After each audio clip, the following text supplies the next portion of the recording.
after 9/11 happened, I really wanted to serve, and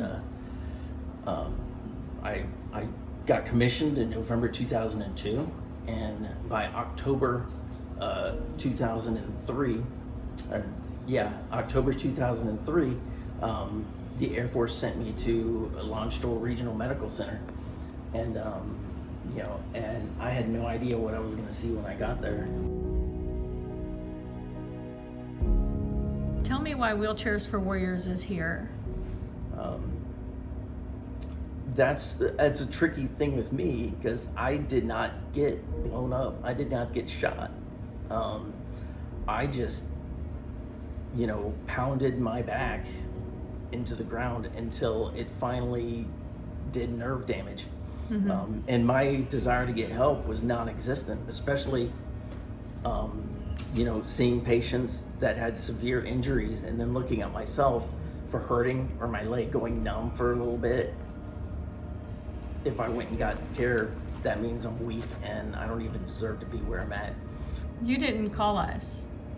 You never even called to reach out to us. Your friend did. Yeah. Why? Why wouldn't you call us?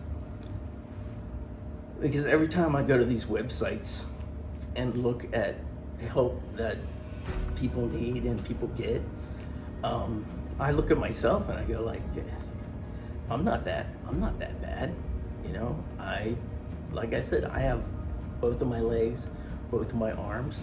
I don't have scar tissue on my head from the front to the back from having a craniotomy and getting staples.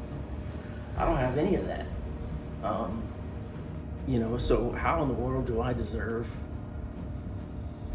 to get what a service member that got blown up and lost both legs gets? There's no way I deserve that. 3 years ago, I went to a Air Force Wounded Warrior event, a care event, and they introduced me to a wheelchair basketball, a wheelchair that you play basketball with, and that's the first time I've ever even thought about it or looked at it. And I sat down in that wheelchair, and all of a sudden I was zipping up and down a basketball court. Heck, I think I played better basketball in the chair than I ever did with my legs. I want to be able to play with my 11-year-old daughter, Aaliyah. She's, 11 years old, and I hurt my back, or my back decided to not work for me anymore about 10 years ago. So she has never seen me run. I've never been able to play Frisbee with her. I've never been able to throw a football with her because I'm like hobbling around with a cane. And there's just so many things I wanted to do and saw myself doing when I had a child, a daughter or a boy. And I've never been able to do those things. I'm feeling a lot more hopeful than I was, and it's hard because even in the back of my mind, sitting here going like, I hope it's not gonna be like after the care event.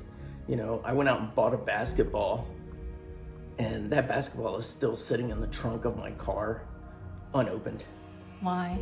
Because I wasn't able to get the wheelchair. I wasn't able to, just go out and get a sports wheelchair and then play basketball. But I was so hopeful, I went out and bought one, and it's still in my trunk.